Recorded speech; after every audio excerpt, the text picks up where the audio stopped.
guys. We hope you're doing well as you're staying at home and keeping your neighbors safe and keeping yourself safe.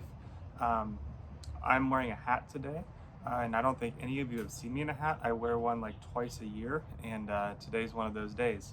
Um, I was thinking about my experience of this current situation lately, and something that came up the other day as my kids were at home doing their schoolwork on their computers, doing their online work, and we were struggling with Riley quite a bit. She was working really slow, skipping assignments, not doing things that she normally would do, and Crystal and I kind of we laid into her a little bit, and we kind of won the argument, if you will. We kind of proved our point that she had been lazy and slacking off, and she kind of quietly ducked her head and continued her work. And then it started raining a little bit outside, and I looked over at my daughter, and she was just in tears, weeping. And I kind of realized something, and Crystal kind of realized it too, that she was beyond stressed. That the rain was the final thing that pushed her over the edge of stress and frustration, and honestly anxiety. And I kind of began to think, I don't want my daughter to think that we aren't safe in times of struggle, that we aren't the people that she can come to when things are difficult. And the reality is that she's responding to this, I would call it trauma, but to this pandemic a little differently than the rest of her family is.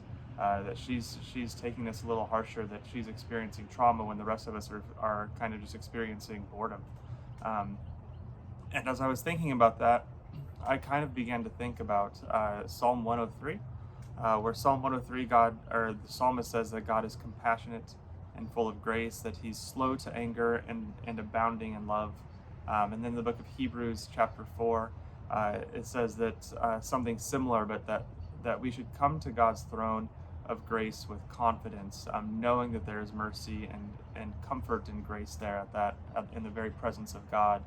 And there's my daughter, not feeling any of that. Not that my wife and I, not that Crystal and I are God, but we are his representatives in the world.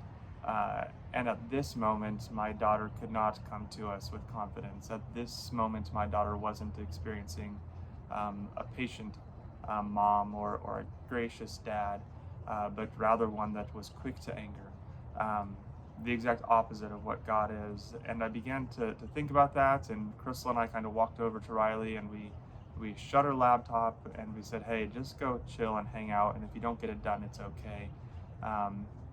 And there was an instant change in our daughter's countenance and her posture and in her confidence with us.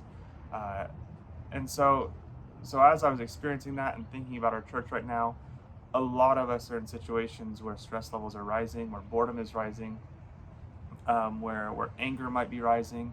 And I want to encourage you to be like God in this moment, to be people who are full of grace and mercy, who are compassionate, abounding in love, people who are slow to anger, and be willing to give your family members grace.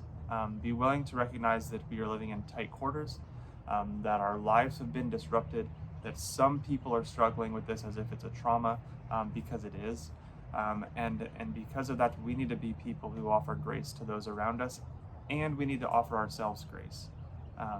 My wife and I need to offer ourselves grace when we snap at our children.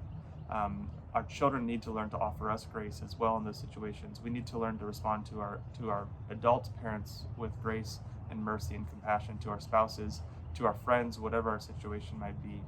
So I encourage you this morning or this evening, whenever you watch this, to go out and be a people of grace in your homes, in your living rooms, in your dining room tables, in your front yards, wherever it might be. Be a people who offer grace both to others and to yourself.